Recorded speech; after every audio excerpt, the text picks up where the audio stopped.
ये कैसा इश्क है उर्दू ज़बां का, मज़ा घुलता है लफ्ज़ों का ज़बां पर कि जैसे पान में महंगा क़िवाम घुलता है। नशा आता है उर्दू बोलने में, बड़े शाइस्ता लहजे में किसी से उर्दू सुनकर क्या नहीं लगता कि एक तहज़ीब की आवाज़ है उर्दू, कि एक तहज़ीब की आवाज़ है उर्दू है जिसका नाम हम ही जानते हैं दाग, सारे जहां में धूम हमारी ज़बां की है, सारे जहां में धूम हमारी ज़बां की है।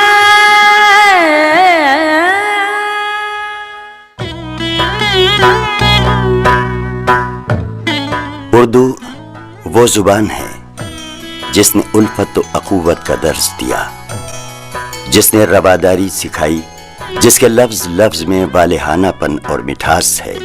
उर्दू ने कठिन हालात में भी अपने हमवतनों को कौमी यकजहती और मोहब्बत के तराने सुनाए। ये वो जुबान है जिसने एहतजाज भी किया और इत्तेहाद की तालीम भी दी, सरफरोशी की तमन्ना का इजहार भी किया और बाजुए कातिल की ताकत को ललकारा भी। उर्दू ने जहां शाहों के दरबार में रसाई हासिल की, वहीं बाजारों और गलियों में भी हर दिल अजीज रही। इसे हिंदुस्तानी और रेख्ता जैसे नामों से भी याद किया गया। उर्दू ने मजहब, जातों और फिरकों की तफरीक मिटाते हुए तमाम को गले लगाकर अपने जिंदा रहने का सबूत पेश किया। इस बात से हम कतई इनकार नहीं कर सकते कि उर्दू एक जिंदा जुबान थी, है और रहेगी भी। अस्सलाम वालेकुम नाज़रीन, मैं हूँ रफ़ीक शेख, रफ्तार इंडिया में आपका खैर मकदम। इस वक्त हम आंध्र प्रदेश के शहर करपा में, और शहर करपा में हमारे साथ में सईद खान साहब हैं जो कि कारवां उर्दू के सदर हैं। उर्दू के ताल्लुक़ से इस शहर में मैंने जो देखा और देख करके मुझे नहायत खुशी हुई इस बात की कि इस शहर के सरकारी दफ्तरों पे उर्दू के बोर्ड आगे जाए। यहाँ की दूसरी सरकारी ज़बान उर्दू है। यहाँ इस शहर के दुकानों पे उर्दू के साइन बोर्ड लगे हुए दिखते हैं। दूसरी सरकारी ज़बान होने की वजह से उर्दू के बोर्ड सरकारी दफ्तरों पे तो आवेजा है ही है, लेकिन शहर में उर्दू की स्कूलें सरकारी हैं। अगर हम मुंबई की बात करें या महाराष्ट्र की बात करें तो महाराष्ट्र में भी उर्दू को दूसरी सरकारी ज़बान का दर्जा दिया है, लेकिन सरकारी दफ्तरों पे, रेलवे स्टेशनों पे हमें उर्दू नज़र नहीं आती। अगर शहर की बात करें तो शहरों में भी जो पुराना शहर है, मुंबई हो गया, भिंडी बाज़ार हो गया, वहाँ पे कहीं कहीं पे बोर्ड हमें नज़र आते हैं, लेकिन मुसलसल शहर में जिस तरह से मैं देख रहा हूँ, हर दूसरी दुकान पे जो बोर्ड है उर्दू में लिखे हुए उस तरह से नज़र नहीं आते। तो इस हिसाब से हम बात करते हैं कि क्या है उर्दू और किस तरह से उर्दू इस शहर के अंदर परवान चढ़ती है। आपका बहुत बहुत खैर मकदम है रफ्तार इंडिया में। उर्दू जो है, कारवां उर्दू, सबसे पहले ये बताइए कि इस कारवां उर्दू को किस मकसद के लिए कायम किया गया और कब से इसकी शुरुआत? वैसे तो ये 1 साल से कारवां उर्दू के नाम से तंजीम कायम हुई है। वैसे जो इसमें जो अरकान तमाम हैं शामिल हैं, ये पहले से ही उर्दूगान हैं और उर्दू की खिदमत के लिए लगे हुए हैं हमेशा के लिए। तो ख्याल आया उर्दू के लिए एक तंजीम का होना ज़रूरी है। वैसे भी यहाँ पे अंजुमन तरक्की है भाई उर्दू के लिए, और उर्दू वाले भी एक तंजीम है, और इसके अलावा होते हुए हम भी उनके साथ मिलकर ये कारवां उर्दू की तंजीम को तश्कील दिए हैं। 1 साल से मुसलसल बहुत जोरों से काम हो रहा है, और जहाँ जहाँ पे उर्दू स्कूल है वहाँ की तालीम की तरक्की क्या है, डेवलपमेंट क्या है, उर्दू किस तरह से परवान चढ़ रही है, और बच्चों को किस तरह का शौक़ पैदा हो रहा है उर्दू। और हमारा हर माह में एक जुलूस प्रोटेक्शन के तौर पे हमारे कारवां के तमाम अरकान, सदर अरकान, तमाम भी कमेटी के मेम्बरान जो हैं और बच्चे जो तालिब इल्म में पढ़ने वाले स्कूलों में उर्दू के, उनको हमरा लेके और उर्दू के दिलदार जो भी हैं उनको साथ में लेकर 2 किलोमीटर 1.5 किलोमीटर का एक जुलूस फ्री तौर पर एक माह में निकलते हैं, घर घर पहुँचते हैं, वालिदैन को अपना पैगाम सुनाते हैं ताकि उर्दू को कायम रखें, उर्दू को जिंदा रखें। उर्दू की तरक्की हो, हमारे बच्चे भी आने वाली नई नस्ल भी उर्दू से बाकायदा तालीम याफ्ता हो और उर्दू को बचाने में, जिंदा रखने में, मुस्तहकम करने में एक हाथ साफ देने की ज़रूरत है, बल्कि वालिदैन को भी समझा रहे हैं। काफ़ी लोग इसमें शामिल हो रहे हैं और स्कूलों में भी उर्दू की तालीम अच्छी है, मेरी तालीम है। मैंने देखा है जी। कि उर्दू की स्कूलें यहाँ पे सरकारी स्कूल है जी। और बहुत अच्छी स्कूल है। बिल्कुल। शहर के अंदर जो यहाँ के सहाफ़ी हैं, उर्दू के हाँ। अदीब है, हाँ। शोरा है, उनमें से चंद लोगों के नाम आप बताइए और उनका उर्दू में जो उर्दू को फ़रोग़ देने के लिए उनका क्या उसके अंदर एक अहमियत है इस शहर के ऐसे जो मशहूर है। देखिए, उर्दू को यहाँ पे कायम रखने में, उर्दू ज़ुबान की तरक्की में और अदबी जलसे, मुशायरे और सेमिनार वगैरह वगैरह रखने में, यहाँ में एक आज के जलसा मिलाद नबी का जलसा है। हर साल मिलाद नबी का जलसा होता है, बहुत बड़ा जलसा है शहर का। इसमें तमाम उर्दूदां हजरात बाहर मुल्कों से, बम्बई से, दिल्ली से, लखनऊ से, हैदराबाद से, बेंगलुरु से, दूर दूर से उर्दू से तालीम हासिल रखने वाले अदबी हजरात और कई प्रोफेसर, डॉक्टरेट लिए हुए हजरात शामिल होते हैं। 2-3 दिन का सेमिनार होता है, उर्दू में बाकायदा एक तवील डिस्कस होता है उर्दू को जिंदा रखने के लिए और उर्दू की तरफ राग़िब करने के लिए, और बड़े बड़े आलमी मुशारे को होते हैं करपा में। एक आगे आस्था में मखदूमुल्लाह है, यहाँ पर करीब है, यहाँ भी एक बड़े पैमाने पे आलमी मुशारे होते हैं। बड़े बड़े शोरा, मुस्लिम शोरा, कोलम शोरा वहाँ हिस्सा लेते हैं। और एक ये करीब में एक आस्थान है, आस्थान शामिरिया, वहाँ पर भी एक बड़े पैमाने पे कुल हिंद मुशारे का इनेकाद होता है। वहाँ भी दुनिया के कुल हिंद मुशारों में तमाम मुल्क के कोलम शोरा, बड़े बड़े नामवर शोरा हिस्सा लेते हैं। इस तरह हमारे शहर कड़पा में उर्दू के लिए एक ज़माने से तकरीबन 100 साल से कई शोरा, कई अदबी हजरात इसमें कोशिश करते हुए आ रहे हैं और उनके नक्शे कदम पर चंद एक लोगों के हाँ बताऊँगा, उन्हीं के नक्शे कदम पर हम भी चल रहे हैं ताकि उर्दू को बाकी रखें, जिंदा रखें। चंद लोग के नाम ऐसे हैं हमारे उर्दू हजरात में। फाजिली बादशाह साहब बोल के सज्जादा नशीन थे, आस्थान शामिलिया के, उन्होंने बहुत उर्दू की अदब की खिदमत करे हुए लोग हैं। बहुत उनका नाम रोशन है कड़पा में, फाजिली बादशाह शामिली सज्जादा नशीन है।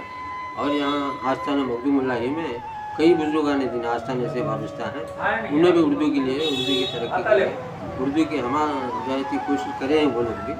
और हमारे इस तंजीम से जो अदबी शख्सियात हैं, अदबी जलसे, मुशायरे, सेमिनार्स में हिस्सा लेने वालों में एक वो मरहूम प्रोफेसर सैयद अब्बास साहब थे, उनके बाद निहाल मखदूमी साहब थे, वो भी बड़े उर्दू के दानिश्वर थे। और उनके बाद बर्फ़ कड़पवी, आप नाम सुने देते हैं, कड़पवी के बड़े बड़े बहुत मशहूर शायर थे और मौलवी भी थे, वो इंतकाल हुआ हाल ही में। और उनके बाद एक डॉक्टर सत्तार साहिर बोल के हैं, प्रोफेसर यूसुफ यूनिवर्सिटी तिरुपति, उन्हें भी उर्दू में हमारे तंजीम से भी लगे हुए हैं। और एक बहमी शाहिद बोल के एक वो आलमी सतह पर हो, अफसाना निगार भी है, मुकब्बिर भी है, तनकीद निगार भी है, शायर भी है, और एक उर्दू वसीला टीवी के चीफ एग्जीक्यूटिव डायरेक्टर भी है। वो हमारे तंजीम के मोतमिद उमूमी भी है, कारबान उर्दू के लग है।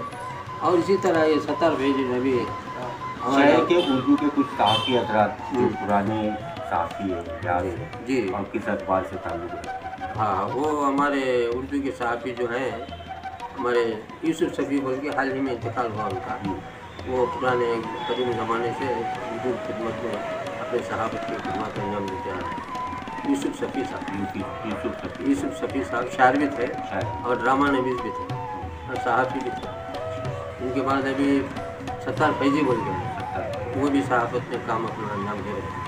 और अभी मोहम्मद हाजी इस्माइल बोल के हैं, वो भी अपनी खिदमत अंजाम सहाफ़त के लिए, मुशारों में उर्दू के लिए ये भी काम कर रहे हैं। इसी तरह शकील, मोहम्मद शकील बोल के वो भी काम कर रहे हैं उर्दू की सहाफ़त के लिए। और अख्तर कड़पवी बोल के शायर भी थे और सहाफ़ी भी। यहाँ से मुकामी तौर पे कोई उर्दू का कोई रिसाला, कोई छोटा अखबार कोई यहाँ से निकलता है? कड़पा से एक उर्दू वसीला बोल के निकलता अखबार, वीकली वंस निकलता है, हफ्तेवार है, वसीला उर्दू बोल के निकलता है। चैनल जो है वसीला उर्दू का, वो डेली है काम कर रहा है। अब चूँकि यूट्यूब का ज़माना आ हाँ, गया है, यूट्यूब का ज़माना आ गया है, वो सिला उर्दू चैनल एक चल रहा है अभी फिलहाल। और आके अवेकिंग न्यूज़ बोल के उर्दू चैनल है, वो भी चल रहा है। अवेकिंग न्यूज़ ट्रू सच का वो चल रहा है। वो देव चैनल जो कड़पा शहर में उर्दू का बुलेटिन रिलीज़ करते हैं, वो बाकायदा न्यूज़ कवर करते हैं। कड़पा से जो भी इंफॉर्मेशन है न्यूज़ में कवर करके यूट्यूब के ज़रिए से देते हैं अपने चैनल में। लोग इतना है। और हमारा मुस्तकबिल में ख्याल है एक हमारे कारवान की तरफ से और जो लोग इसमें हिस्सा लेना चाहते हैं उनके तमाम लोगों की कोशिशों से एक उर्दू अखबार भी शुरू करने का इरादा अच्छा, है। ये जो हमारी सरकारी तौर पे जो जिस तरह से यहाँ पे आंध्र प्रदेश की जो गवर्नमेंट है वो मदद करते हुए आई है, यहाँ के मुकामी एमएलए अमजद बादशाह है जो मिनिस्टर भी है माइनॉरिटी के और डिप्टी सीएम भी है, चीफ मिनिस्टर भी है, हाँ, उनकी उर्दू के बकाया के लिए या सरकारी तौर पे उर्दू की ज़बान की मदद करने के लिए बिल्कुल। क्या कोशिशें रहती हैं? वो अमजद बादशाह तो वैसे भी हर प्रोग्राम में हिस्सा लेते हैं उर्दू के, जहाँ पर भी जलसा हो, इशारा हो, सेमिनार हो, कोई भी प्रोग्राम हो उर्दू का, बाकायदा बाज़ाब्ता शरीक होते हैं और अपना ताउन भी इसमें शामिल करते हैं। और ख़ास बात क्या है तो हुकूमत आंध्र प्रदेश की जानिब से Urdu academy, state Urdu academy, हजरत उसके भी मिनिस्टर हैं, वो उनके अंडर कंट्रोल में आता है उर्दू अकाडमी, वो बोर्ड, माइनॉरिटी वेलफेयर, ये हज कमेटी, ये तमाम भी जो माइनॉरिटी के ज़मरे में आता है। तो ये सेमिनारों के लिए, उर्दू की तरक्की के लिए, नेम बोर्ड्स लिखाने के लिए, कहीं भी उर्दू की बात होती है तो हमारे अमजद बादशाह साहब, मिनिस्टर साहब, CM साहब जो हैं बाकायदा अपना ताउन देते हैं। तो उर्दू के बारे में जो उर्दूदां है या जो उर्दू के लिए कोशिशें करते हैं उनको खुशी होगी। मुझे भी बड़ी खुशी हुई थी जब मैं कलेक्टर ऑफिस पे उर्दू का बोर्ड देखने के बाद में मुझे खुशी हुई थी कि यहाँ पे जो, और फिर मैंने शहर के अंदर अलग अलग लगभग 8 से 10 किलोमीटर मैं पैदल चला हूँ सिर्फ उर्दू को देखने के लिए। हाँ, धूप में चला हूँ, कई जगहों पे गया हूँ कि शहर के अंदर है क्या, उर्दू कहाँ पे। जब मैं अपने शहर के अंदर देखता हूँ, मेरे शहर में लगभग 70 से 80% जो है मुसलमान रहते हैं और 50% लोग उर्दू बोलते हैं। हाँ, लेकिन मेरे शहर में मौलाना अबुल कलाम आज़ाद का नाम का जो स्टेडियम बनाया गया है, वहाँ पे कोई उर्दू का बोर्ड नहीं है, म्यूनसिपल कॉरपोरेशन पे कोई उर्दू का बोर्ड नहीं है। जो सरकारी स्कूलें हैं वहाँ पे उर्दू के जो बैच है या जो उर्दू स्कूल है उसकी कमी है। लेकिन कड़पा शहर को देखने के बाद में ऐसा लगता है कि हमारी हुकूमत को भी सिर्फ दूसरी ज़बान बनाने से नहीं चलेगी। कम से कम इस शहर को देख करके आप लोग अगर चाहें, जैसे अमजद बादशाह यहाँ के लिए कर रहे हैं, हमारे भी जो माइनॉरिटी के मिनिस्टर हैं महाराष्ट्र के, वो चाहेंगे तो उर्दू की तरक्की में अहम रोल अदा कर सकते हैं। बताने का मकसद यही था। और कारवाए उर्दू जैसे शहीद साहब जो है, इनके जैसे जो हमारे उर्दूदार लोग, उन्हें कोशिश करना चाहिए कि उर्दू को आगे बढ़ाने के लिए, और एक अल्फाज जो बार बार आता है उर्दू के बका के लिए या बकाया के लिए या बचाने के लिए, उर्दू जिंदा ज़बान है, वो कभी नहीं बढ़ेगी, एक जिंदा ज़बान है। कोशिश हमारी ये होना चाहिए कि वो ज़बान को हम अपनाएं, हमारे बच्चों को आने उर्दू वाले की तालीम नस्लों दिलाएं। तक पहुंचाना है हमारी जिम्मेदारी। उर्दू को इसी तरह से जिस तरह बुजुर्गों ने दिन पहले करे हैं कोशिश उर्दू ज़ुबान की आबियारी के लिए, इसी तरह हम भी करें हैं। और हमारी कोशिश ये है आने वाली नस्लें भी उर्दू की तरफ भागें, उर्दू को पहचानें, उर्दू को अपने माशरे में इस्तेमाल करें और उर्दू से लगन मोहब्बत पैदा करें, उर्दू को कमज़ोर होने न दें, उर्दू को मुस्तहब करें। इस तरह की हमारी कोशिश हो रही है इंशाअल्लाह, और आगे भी हमारी कोशिश जारी रहेगी। और ये कारवान जो है उर्दू का आगे बढ़कर और भी बहुत सी फलाई काम उर्दू के लिए करने का इरादा है। इंशाअल्लाह हमारी कोशिश जो है मुसलसल जारी है।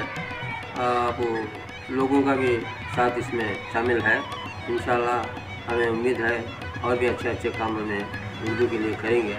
फिर लोग आप रेलवे स्टेशन पर देखिए, बस स्टैंड पर देखिए, कलेक्ट्रेट पे देखिए, MRO ऑफिस है, जहाँ भी जितने भी ऑफिस है, कॉरपोरेशन देखिए, बड़े बड़े साइन बोर्ड उर्दू के, इंग्लिश में, तेलुगु में, बाकायदा उर्दू के रखे हैं। और इसी तरह की हमारी कोशिश जहाँ जहाँ उर्दू को हम, और हमें गैर मुस्लिम भाइयों के दुकानों पर भी बोल के रिक्वेस्ट करके उर्दू में बोर्ड लिखा है। लिखा गैर मुस्लिम लिखा। देखिए ये बड़ी अच्छी बात है। हाँ। और बुजुर्ग है जिस तरह से उर्दू के लिए इन्होंने कोशिश की है, तो हमारे भी शहर के अगर उर्दू के चाहने वाले जिस तरह से पिछली बार हमारे शहर के अंदर 2 साल पहले कोविड के पहली बार जो है उर्दू मेला लगाया गया था, उसी तरह से उर्दू की तरक्की के लिए हम सब मिलकर के अगर कोशिश करेंगे तो इसी करपा शहर के जैसा सरकारी दफ्तरों के ऊपर उर्दू में बोर्ड लगाए जाएंगे, दुकानों पे लगाए जाएंगे, यहाँ तक कि मुस्लिम नहीं गैर मुस्लिमों को भी लगाया जाएगा। और इनकी कोशिशों को मैं सलाम करता हूँ। उर्दू के लिए जो करपा के जिन जिन लोगों के नाम लिए इन्होंने, जो सहाफ़ी हजरात थे, जो अदीब थे, जिन्होंने भी उर्दू को काम किया, उनको मैं सलाम करता हूँ। इसी तरह की स्टोरी मैं आपके लिए आगे भी लाते रहूँगा। अगर आपको ये स्टोरी पसंद आए तो इसे लाइक कीजिए, अपने दोस्तों में शेयर कीजिए।